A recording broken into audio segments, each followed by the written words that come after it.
સુરતમાં એક બાઇક ચાલકને કાર ચાલકે અડફેટે લઈ 20 ફૂટ સુધી ઘસડ્યો હતો, જેથી તેનું મૃત્યુ થયું હતું.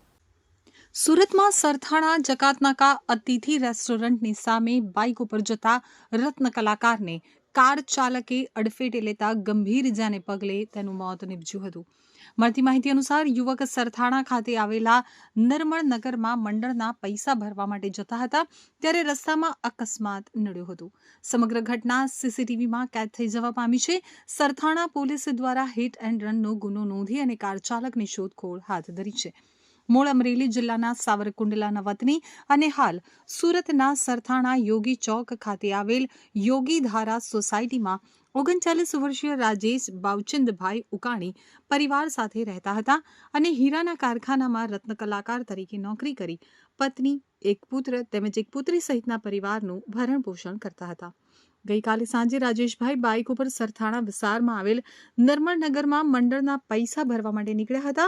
તો દરમિયાન સરથાણા જકાતનાકા અતિથિ રેસ્ટોરન્ટની સામે બાઇક ઉપરથી પસાર થઈ રહ્યા હતા, ત્યારે 4 વ્હીલ ચાલકે તેઓને અડફેટે લેતા ગંભીર ઇજાઓ પહોંચી હતી, જેથી તેમને સારવાર માટે ખાનગી હોસ્પિટલ ખસેડવામાં આવ્યા હતા, જ્યાં ફરજ ઉપરના તબીબે જોઈ તપાસી તેમને મૃત જાહેર કર્યા હતા.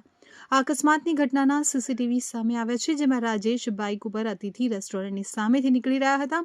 તે દરમિયાન કાર ચાલક તેને પહેલા અડફેટે લે છે, ત્યારબાદ 20 ફૂટ જેટલો તેને ઢસડે છે. આ દરમિયાન રાજેશ કારની નીચે આવી ગયો હોય છે અને તેને કચડીને કાર ચાલક ફરાર થઈ જાય છે.